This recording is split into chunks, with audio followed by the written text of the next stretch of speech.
180!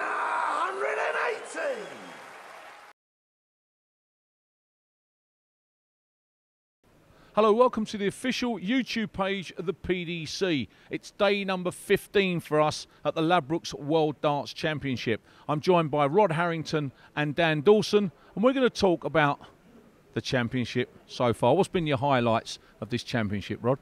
Well, I think the playing side of it, John, has to be the two 9-darters, and that was in the early rounds. I mean, at one time, you know, you're lucky to see a 9-darter in the 90s. Now you've seen two in the qualifiers, literally.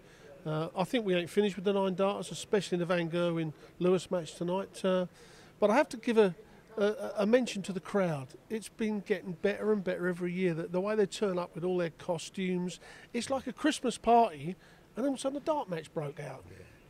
Yeah, they really have stole the show for me too, the fans. They've been exceptional. Dan, our radio man, who's been reporting for the last 15 days, any particular highlights for you? I think you've got to look at Phil Taylor going out. Everybody loves seeing Phil play, but Michael Smith has just blown this tournament wide open, knocking him out in round two. All those guys in the top half of the draw, and you know, we see the semi-final we've got tonight with Simon Whitlock and Peter Wright. All of those guys have been looking at Phil Taylor going, I'm going to run into him eventually, I'm probably going to lose. But the fact that Michael Smith has gone and done what he did on this stage in incredible fashion as well, for a 23-year-old, incredible stuff. It's just blown this tournament wide open, and it's made it more exciting for me. You know, that's not a surprise to Rod Harrington because he's our Director of Youth. So for you, it must be a thrilling moment to see one of your young lads come through onto the big stage and win in such a magnificent style.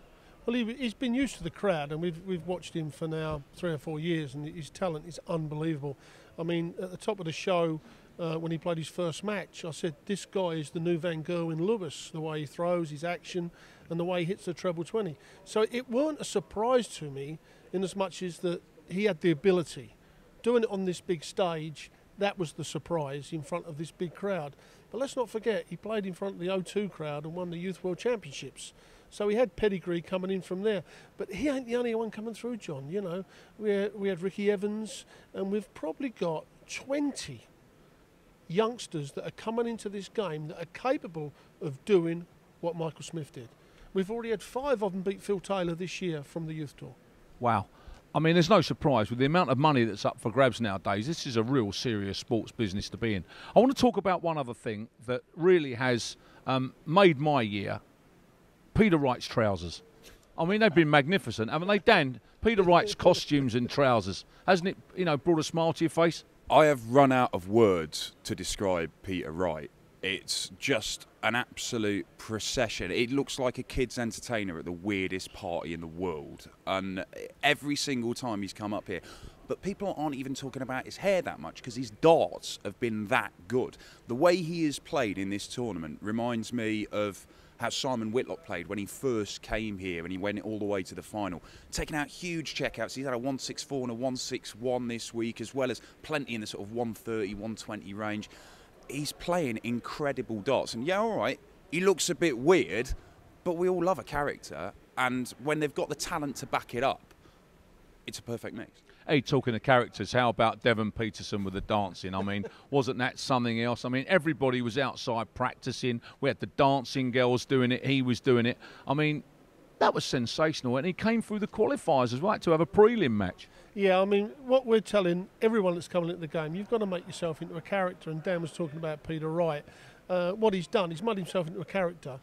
But when you make yourself into a character, you've still got to be able to throw darts. It's no good getting on this stage, having a 2-minute walk-on and then bottling it. And we've seen it over the years so many times. But certainly Devon Peterson, he come on, he's youngster, so he can do that dance. You know, I haven't got the old thing me right yet. I keep doing that. I twisted my wrist twice, giving it all that. But it's great to see. We need it because, let's be honest, this game ain't a game no more. It's a professional, highly lucrative sport. It ain't a game of darts down the pub where the old boys are going, you shouldn't do that, boy, you shouldn't do it. No, this is where youngsters come and watch. Youngsters want to be entertained, not only on that dartboard, and that is seeing characters and characters that react with the crowd. We've got them coming through now.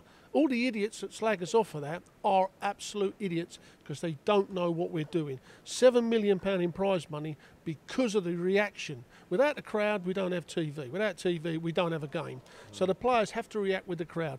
The players that get the crowd on their back and don't know how to turn it around are the ones that are losing matches that perhaps on the tour events they wouldn't lose.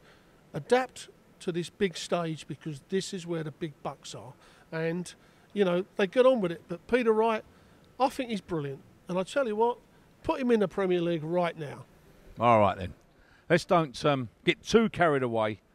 Let's just talk about the semi-finals, which are going to take place in a couple of hours. Now, right here on this stage, we've managed to gather some information for you. This is quite interesting.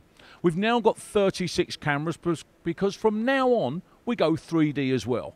3 of the 3D cameras cost £1 million.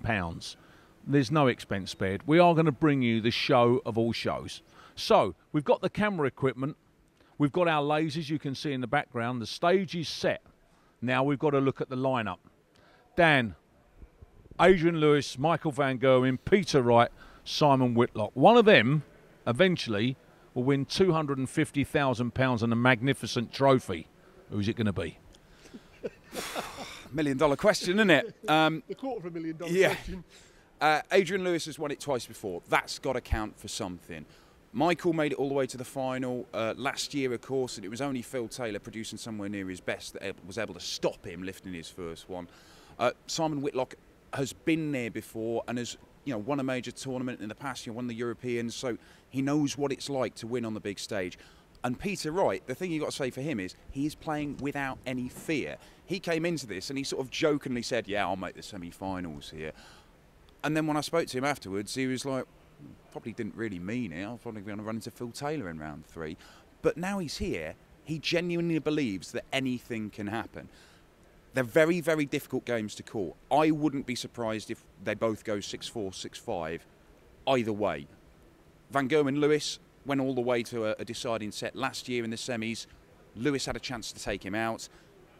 He says that Michael does not want to face him. He doesn't relish facing him on this big stage. He knows that he can, you know, get into his rhythm and blast his opponent away. Michael disagrees. He says he's looking forward to this. He said he wanted Lewis. He said, "This is the semi-final I wanted." How you pick a winner out of these, I do not know. All you know is it's guaranteed. It's physically impossible for Van Gerwen and Lewis to have a bad game of darts. All right, then. Here's one for you. We're sponsored by Ladbrokes, and bookmakers, as you know, very rarely get it wrong. This is how they see the tournament winner. Okay? Let's forget the semi-final for a minute. 5-4, Michael Van Gerwen. 11-8, Lewis. 6-1, Whitlock. 8-1, Wright. Now, interestingly enough, the most popular bet, and we hinged on it a little bit earlier on in our sort of summing up of our highlights, was 8-1 for a 9-darter between Michael Van Gerwen and Adrian Lewis. That's been Ladbrokes' most popular bet. There's going to be a lot of 180s, isn't there, Rod Harrington? There's going to be a huge amount, and I think that is the best bet of the night. I've just gone on TalkSport and told Andy Goldstein to get on it, and I've just texted him and said, get on it. It's the best value. When you talk about value in the bet, that's without doubt the best value, because you're right. These guys are going to hit 180s back to back. I mean, they hit 4 180s in one leg between them, you know, beforehand. And if you look at the matches that they've played over the last year, they've been absolute crackers. From Australia to Dubai, you know, everywhere they've played each other, they've been exceptional scoring legs. Now, the reason they're great scoring legs, they both throw at the same pace. When one starts getting on a run, the other one always follows. It happens the other way. When someone starts to go off the top a little bit, you normally find he goes off the top a little bit. But they will stay on. They both are so eager. Adi to make it a hat-trick, and Michael to win his first one. You know, so it's the 9-darter is definitely the value. Okay, these are the match odds, Dan. I'll leave the final words with you now because in a few minutes' time you're going to prepare your radio report, which will go to over 400 radio stations around the country and of course, around the world. Whitlock, 8-11, Wright, 11-10. They don't know. They don't know that one. No, You they tell don't. me. They don't. And the only thing I would say is these games are going to be so close that it'd be no surprise if the guy with longer odds wins. Okay. And have a look at the Van Gerwen and Lewis match. Van Gerwen's 8-11, Lewis 11-10. Again, you know, that could come down to a deciding set again. The one thing that Adrian told me yesterday was that, yeah, he hasn't produced his best yet, but he always rises to the big occasion.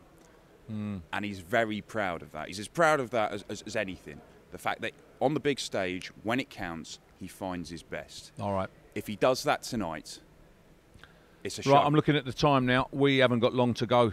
Folks, we hope you enjoyed that little summary for you. Stay with us here on the official YouTube page. We're growing daily. Thanks for all your time. Thanks for tuning in. We'll see you a little bit later on. Semi-finals, a few hours away. We better go to work. We better go.